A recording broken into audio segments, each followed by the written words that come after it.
Hello, welcome. I'm Nick I'm Jackson. And I'm Kyle. from Top Notch Sports, and today we are here with our No Fly Zone podcast, NFL Week 6 podcast of episode 4. Okay, we're at number 4 now. It's week 6, but episode 4. We started a little late, our bad.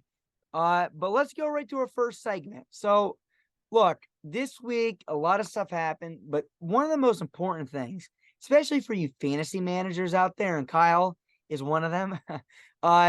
Justin Jefferson goes down. He's going to be on the IR. The Minnesota Vikings are 1-4.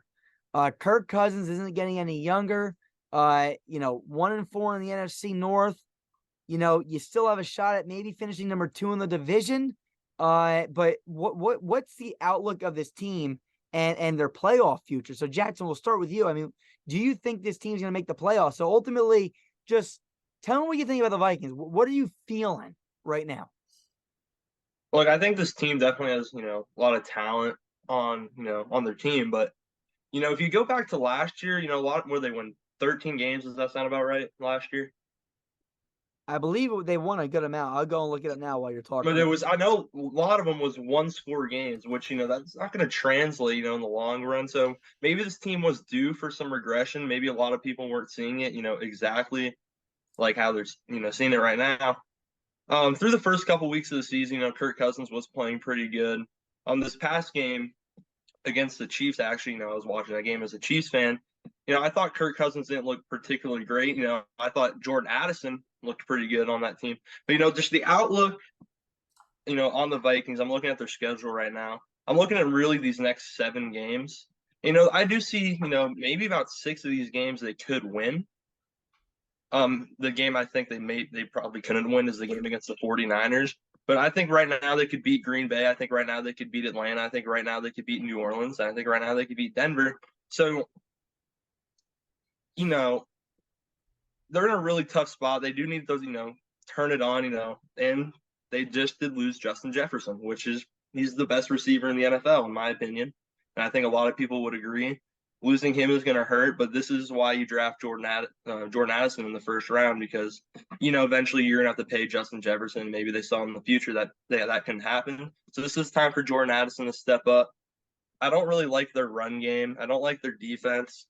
So the outlook for them is not really, not that great. Yeah, Kyle, what do you think? Well, personally, I really do think the Vikings are a lot better than what their record shows. I mean, they played a tough Eagles team. You play a tough Chiefs team. You lose to the Chargers. I mean, you playing some good teams. They even lost. The Buccaneers are 3-1, or yeah, 3-1 right now. They've lost to some good teams so far. Looking at the rest of their schedule, I think they definitely have a bunch of winnable games. I think it's one of those 50-50 things where you can look at probably every single game except for maybe that 49ers game and be like, they could probably win half of these games, most of these games, majority. And I do think that's true. Losing Justin Jefferson, obviously a big hit. I really do think KJ Osborne's underrated. I love Jordan Addison. Um, so where in terms of where they're at, I don't know if I could tell you if they'll make the playoffs. Like I said, it's really one of those 50-50 things. You got to know what you're getting out of, which we know what we're getting out of Kirk Cousins. Kirk Cousins is a good quarterback. He takes care of the ball, and he'll deliver what his playmakers give for him. Kirk Cousins, we put him in that tier a lot of one of those quarterbacks that can't win you games, but more of a game manager. But to me, Kirk Cousins has been a top 10 quarterback. He's been in that range for a while now because he's consistent and he will have those breakout burst games where he wins.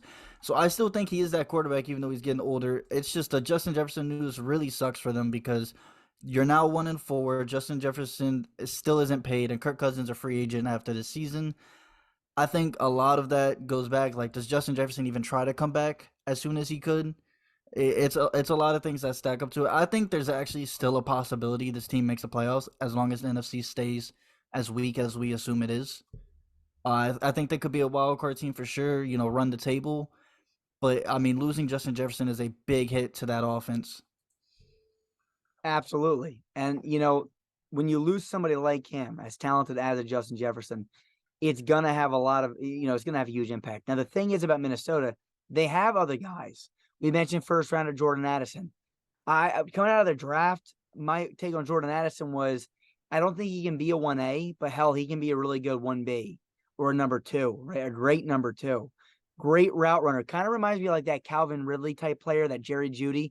Good, fast route runner. And you put that on opposite of Justin Jefferson, it can make stuff really special. Because if Jefferson, has a double team on him and you got Hawkinson and Addison singled up, oh my God. You know what I mean? This should be really special, for Kirk Cousins. He has a ton of weapons. Without Jefferson, they still got Addison. They still got Hawkinson. Hawkinson's a top 3 tight end in the National Football League. He's really talented, not only as a catch, as a receiver, but also as a run blocker. The run game is an issue. You move on from Dalvin Cook, everyone thought, oh, Madison will fill in that role easily. It's not true. Dalvin Cook's a special talent. They did bring in Cam Akers to try to help that out a little bit. We'll see how that shakes up for them. But the thing is this: 1-4 is a big hole to get out of. And like we mentioned, you got a lot of winnable games coming up. Chicago's a winnable game. Green Bay's a winnable game. Atlanta's a winnable game. Denver, hell yeah, that's a winnable game. You play Chicago again. You play Las Vegas. All these games are winnable. You know what I mean? They really are. You play Detroit twice coming up. The toughest games for them is going to be Cincinnati, New Orleans, and San Francisco. Besides those 3, and Detroit, of course. I mean, they played Detroit twice. So besides those 3 or 4 games, the rest of their schedule is pretty favorable. Could they win 8 or 9 games? I think so. If they go 9-8, they have a shot at the playoffs. And if you get this team into the playoffs with Justin Jefferson fully healthy, this is a team that could go on a run because they have the talent to be special. Now the question is, I don't think Kevin O'Connell deserves to be fired, even if this team wins 5 games this year. Let them work it out. Let them work it out. This is a team that has a ton of talent. Sometimes you're going to hit bumps in the road. You got to keep pushing through it. But again, I do think this team will probably end up winning 8-9 games, making a late push for the playoffs, and having a shot in a weak NFC. It's a weak NFC. So, Jackson, what's your final take? Let me ask you this. 2 things. Does this team make the playoffs? Because here's another thing, too, like Kyle mentioned real fast. If they start losing, if they're 1-7, if they're 2-6, whatever it may be, they might not try to bring back Justin Jefferson. And they might just say, we're going to be done for this season, and we could be totally wrong. But assuming they do pick up a few wins here, and Jefferson comes back, do you think this team ends up making the playoffs? And what's Kevin O'Connell's future with this team? I don't think this team will make the playoffs based off, because I think 5 losses is the match. If they get 5 more losses, they're done. And I can see 5 losses on the schedule. I see them losing San Francisco. I see them losing one of the games to Green Bay. I see them potentially losing New Orleans, Cincinnati, and at least one of the games to Detroit, if not both. So based off that, I don't think they're going to make it in. I don't think they should fire Kevin O'Connell. I really do like Kevin O'Connell as a coach. I want to see him, get a young quarterback and see if they can develop a guy. And maybe if he can't do that, and then that's why I would move on from him. That's, years down the line. But I would like to see him, see him with a young quarterback and see what he does with a kid. Absolutely. Kyle, what's your take? Do they make the playoffs, and what's the future hold for Kevin O'Connell? Looking at the remaining games, I mean, a lot of their tough games, because I really do think they're a better team than what record shows and what's everything. I think they could beat the Bengals. I think they could split with the Lions. Hell, you could have them splitting with everyone in their division and then still beating those weaker teams on their schedule. And that's 6, 7, 8 wins. That's enough wins to put them at 9 wins. 9 and 8 9 now? and 8, yeah. Yeah, 9-8 now. So Crazy. I think that's a good enough record in the NFC. I don't think they're winning the division. I think the Lions have that pretty locked up.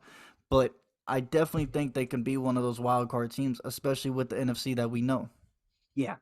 Look, here's the thing, Kyle. I 100% agree with you. I think that this team's talent, I mean, before the season, I would have said they have a shot at winning this division because they were the only team that was truly consistent to what they were last year, right? The Lions were too. But the Lions were that team. They were getting a lot of hype before the season, and deservingly so now you look at it.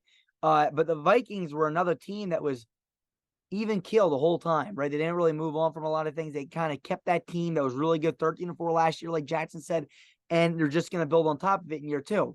Well, now you look at it, and here you are 1-4, and it's like, damn, none of us were expecting this. Do I think this team can make it? Absolutely. But my prediction is going to be, look, I'm saying 9-8 would be a dream scenario. That's if Justin Jefferson comes back, because if he doesn't come back, a lot of these close games probably aren't going their way. So since there's so much uncertainty right now about Jefferson, and who knows, like if they lose a few games of these upcoming, if they lose to the Bears, all hell's going to break loose. That's it. It's over. Those 9 wins that we're saying are going to happen aren't going to probably happen. But like Kyle said, there are a lot of winnable games. I mean, again, I honestly don't think they're going to beat the Saints, but they could. They could beat the Saints. They could go on and beat Cincinnati, right? Cincinnati's like, crap besides this past week. So that's definitely a winnable game. They could split Detroit. Absolutely. All these things are possible. But for all of it to go right, that's the issue. I just don't see that happening. Although I do think Minnesota's a very talented team, and it could happen. But if I had to do a prediction right now, I'm going to say it does not happen. I see them probably finishing around 7-10, 8-9. But again, their upside right now could definitely be 9-8. That's all from us. We'll let you guys go. We got another segment coming up shortly, so stay tuned. We'll see you guys soon. We are Built Better. Yes, soon. Peace. 180. 180, set.